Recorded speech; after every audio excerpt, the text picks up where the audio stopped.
दोस्तों, स्वागत है हमारे यूट्यूब चैनल समृद्धि में।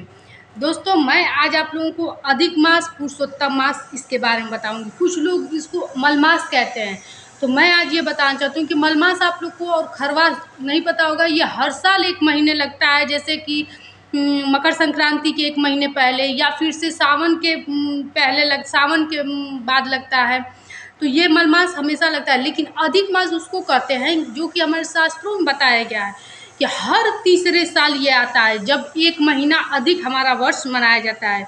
देखिए, हमारे शास्त्रों में क्या बताया गया है कि 2 वर्ष होते हैं, एक सूर्य वर्ष, एक चंद्र वर्ष। तो सूर्य वर्ष चंद्र वर्ष से जब 10-10 दिन बचते हैं, तो वही 10 दिन मिलके ये अधिक मास आता है हर तीसरे साल।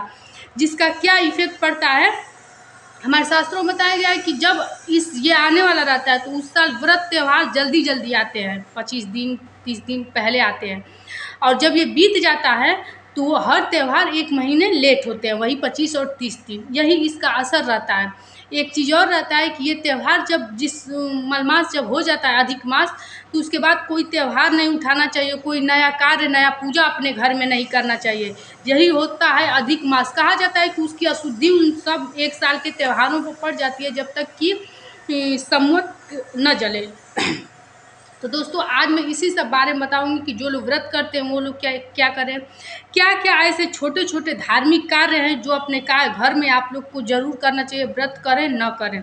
तो ध्यान से वीडियो को सुनिएगा। कुछ लोग वीडियो को स्किप कर देते हैं और बाद में ये कहते हैं कि वीडियो समझ में नहीं आई, क्या करना है, कैसे करना है। तो देखिए, आधी अधूरा ज्ञान ये भूत प्रेत का होता है।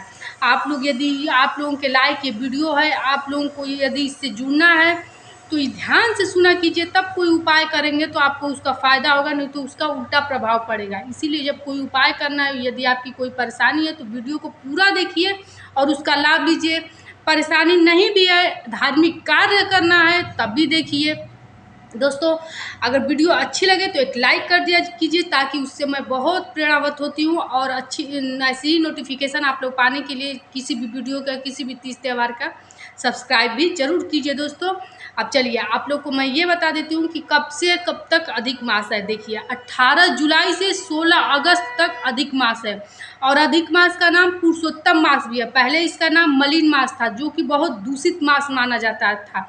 तो पुरुषोत्तम मास यानी विष्णु भगवान ने इसे अपना नाम दिया। और कहा जाता है कि सभी महीनों में, 12 महीने हमारे शास्त्रों में बताए गए, सभी महीनों में सबसे श्रेष्ठ महीना है दान के लिए और दीपदान के लिए। यदि आपके घर संतान सुख नहीं है, धन से जुड़ा हुआ कोई समस्या है, आप लोग तो जानते हैं कि विष्णु भगवान धन से संबंधित जो समस्याएं होती हैं उसको काटते हैं। अब धन से तो तमाम समस्याएं जुड़ी होती है, बीमारी के कारण धन नहीं है, घर में बच्चे पढ़ रहे हैं, नौकरी नहीं मिल रही, सब धन की ही समस्या है।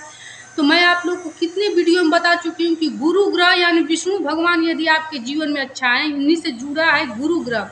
आपके जीवन में यदि शुभ प्रभाव देने लगे, आपके ग्रह आपके अनुकूल काम करने लगे, तो दुनिया की कोई शक्ति नहीं है जो आप लोगों को सुख साधन समृद्धि से रोक पाए, यश कीर्ति से रोक पाए। देखिए, आपके ग्रह यदि आपके प्रतिकूल रहेंगे, तो चाहे आप कितने भी तीर्थ व्रत जाप कर लीजिए, आपको समाज में मान सम्मान तो कतई नहीं मिलेगा। तो इसीलिए दोस्तों, आपको जो मैं कार्य छोटे छोटे बता रही हूँ, यदि व्रत करते हैं तो पहले उसके नियम जान लीजिए। व्रत करना किसी नदी में, तालाब में चाहिए, या ऐसे नहीं कर पा रहे हैं तो ब्रह्म मुहूर्त में जग के गंगा जल डाल के आप लोग स्नान कीजिए। पृथ्वी पर नीचे सोना रहता है, गद्दा रुई के गद्दे पर नहीं सोना रहता है इस व्रत में। मीठा भोजन एक बार शाम के समय करना चाहिए, बाकी दिन भर फलाहार करना चाहिए। चूंकि सावन चल रहा है, तो सावन मास में कभी भी दूध नहीं पीना चाहिए। अब आप लोग कहेंगे ये तो अब पुरुषोत्तम मास है। देखिए दोस्तों, ये दुर्लभ संयोग है कि सावन के बीच में पुरुषोत्तम मास आ जा रहा है। तो इसको आप लोग अपने जैसे सोमवार की पूजा शंकर भगवान की कर रहे हैं, कीजिए, खंडित मत कीजिए। अरे ठीक है, 4 सोमवार कर रहे थे, 8 सोमवार करेंगे। पूजा भगवान को चुनौती देकर तो आप करेंगे नहीं कि मैं सिर्फ 4 कहाँ हूँ, कहीं हूँ तो मैं 4 ही करूँगी।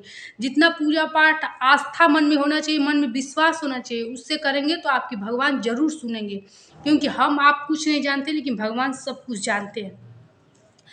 तो इस प्रकार आप लोग कीजिए। अब छोटे-छोटे कार्य क्या हैं वो ज़रूर कीजिएगा अपने घर में। देखिए दोस्तों, यदि बहुत ज़्यादा आपके घर बच्चे पढ़ लिख के बड़े हो गए, नौकरी नहीं लगी है, शादी-विवाह नहीं हो रहा है, तब तो आपके घर निश्चित गुरु ग्रह का दोष है। ये आप चाहे किसी भी पंडित पुजारी के यहाँ दिखा लीजिए, वो आपको देखते ही इन परेशानियों से बता देगा कि आपके घर गुरु ग्रह दोष है। आर्थिक समस्या है मतलब गुरु ग्रह दोष है। तो उसके लिए आप लोग अगर चाहते हैं कि शीघ्र परिणाम मिले, तो आप अपने घर में एक वृक्ष लगाइए, केले का पौधा लगाइए, और केले के पौधे के साथ अगर शुभ प्रभाव के लिए माँ तुलसी का पौधा इस समय लगाना बहुत ही श्रेष्ठकर होता है, क्योंकि इसी समय से जल देना लोग शुरू करते हैं। तो कार्तिक मास में इनका विवाह किया जाता है। तो इसी महीने में यदि आप अपने घर में माँ तुलसी को और केले के वृक्ष को लगा देते हैं, तो सोचिए सोने पर सुहागा रहेगा। माँ लक्ष्मी आपके घर कतई ऐसा नहीं होगा कि नहीं आएंगी। आप जो मैं उपाय बता रही हूँ वो कीजिएगा। विष्णु सहस्त्र नाम का पाठ इस केले वृक्ष के पास बैठ करके और आप खूब कीजिए।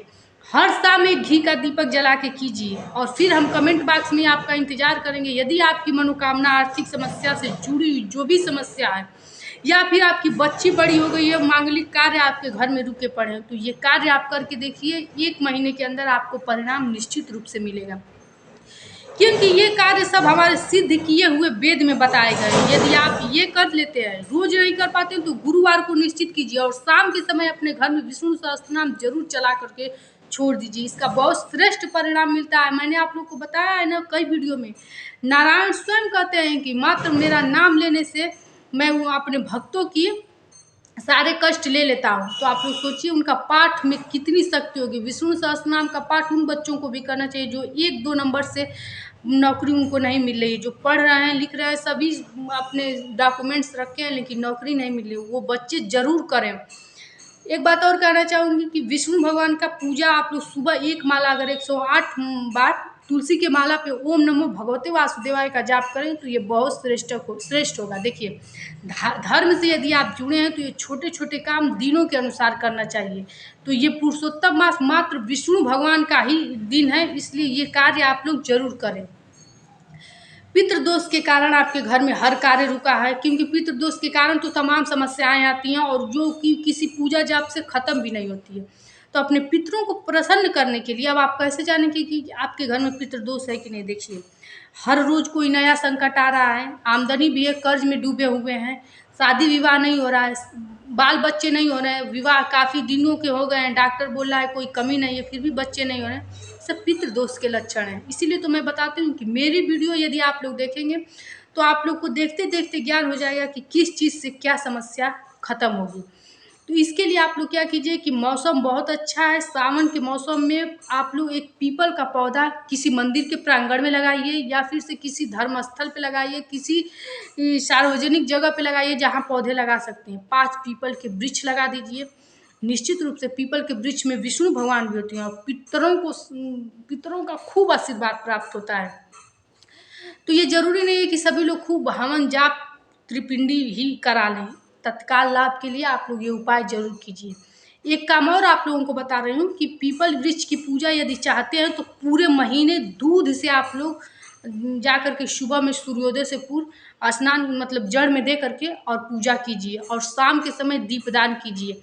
देखिए दोस्तों, ये छोटे छोटे कार्य हैं, कुछ इसमें आपका पैसा नहीं लगेगा, लेकिन हाँ आप लोग को सुबह शाम जाना पड़ेगा। धर्म में शक्ति तो है, लेकिन उसको करना पड़ता है। इसलिए कहा जाता है कि मन चाहिए साफ, मन स्वच्छ चाहिए। तो आप लोग ऐसा कार्य करके अपने पितरों के साथ साथ माँ लक्ष्मी और विष्णु भगवान का भी आशीर्वाद पा सकते हैं।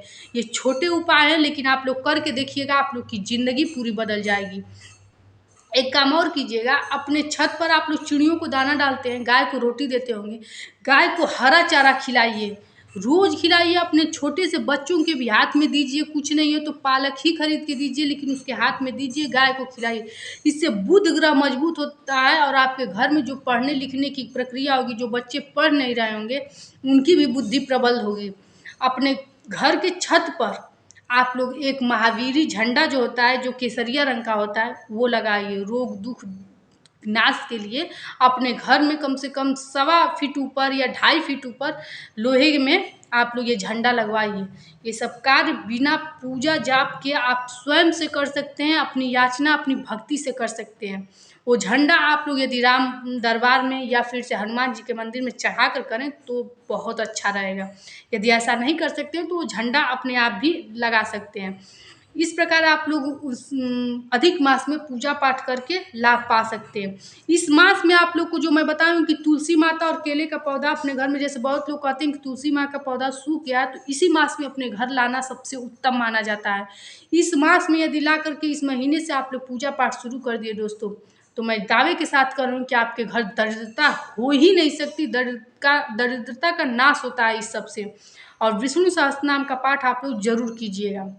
एक चीज़ और कहूँगी, यहीं जब बैठेंगे विष्णु सहस्त्र नाम का पाठ करने के लिए तो कनक धारा का पाठ कीजिएगा, क्योंकि कर्ज मुक्ति के लिए और माँ लक्ष्मी के आशीर्वाद के लिए बहुत ज़्यादा अच्छा होता है ये पाठ।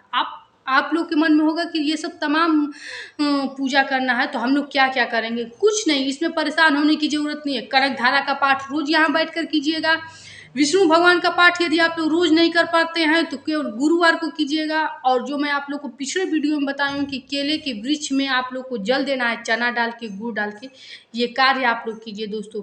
ये छोटे छोटे मैं जो उपाय बताई हूँ आप लोग के जीवन को बहुत आगे निकालेगा और ये कार्य जरूर करना चाहिए। अपने घर के छोटे बच्चों के लिए भी लोटे तैयार करके करना चाहिए। देखिए दोस्तों, जितने भी आप लोग बड़े लोगों को देखते हैं, आप लोग के मन में होता है क्या वो रोज पूजा करते हैं। आप लोग किसी की जीवन शैली नहीं देख रहे हैं, तू अपने जीवन में क्या क्या शुभ कार्य कर रहा है, इसलिए किसी से तुलना न कीजिए। अपने जीवन को श्रेष्ठ बनाना है तो ये छोटे छोटे कार्य करके ही अपने व्यवसाय में, अपने दुकान में, ऑफिस में जहाँ जाना है जाइए, क्योंकि ये 2 टाइम का कार्य है। लेकिन यदि आप करते हैं तो आपका भाग्य बदल जाएगा। पूजा पाठ में इतनी शक्ति होती है कि यदि आपके कर्म में भी लिखा होगा कोई कष्ट, तो अगर टल नहीं सकता तो लेस मात्र हो जाएगा, जो कि आपके जीवन पे कोई प्रभाव नहीं डालेगा दोस्तों। तो वीडियो कैसी लगी एक लाइक कीजिएगा। इससे कोई जुड़ी हुई बात रहेगी तो आप लोग बेझिझक कमेंट बॉक्स में लिख करके जरूर बताइएगा। विष्णु भगवान को घी का दीपक जलाने बहुत ही श्रेष्ठ है मंदिर में, नहीं तो जो केले का वृक्ष लाइएगा वहाँ जरूर सुबह शाम जलाइएगा दोस्तों। विष्णु भगवान की यदि कृपा आपके जीवन पे हो गई तो सोचिए आपका जीवन बदल जाएगा, फिर कोई कष्ट आपके जीवन में नहीं रहेगा। अच्छी लगी हो ऐसी शुद्ध सात्विक जानकारी पाने के लिए इस चैनल को सब्सक्राइब करना ना भूलें, क्योंकि ऐसी ही साफ सुथरी जानकारी आप लोग को मिलती रहेगी। फिर मिलेंगे नए वीडियो के साथ। कोई भी आपकी बात हो तो कमेंट बॉक्स में बेझिझक लिख करके बताइए, क्योंकि दोस्तों मैं व्यस्त रहती हूँ लेकिन सोचती हूँ कि समय से आप लोगों के लिए वीडियो बना दूँ। थोड़ी मेहनत लगती है लेकिन सोचती हूँ कि जितना बनाऊँगी ज़्यादा से ज़्यादा लोग इस चीज़ का लाभ उठाएंगे। और वीडियो को पूरा देखा कीजिए, तभी उसका आप लोगों को लाभ होगा। आप चलती हूँ दोस्तों, फिर मिलूंगी। जय श्री राम।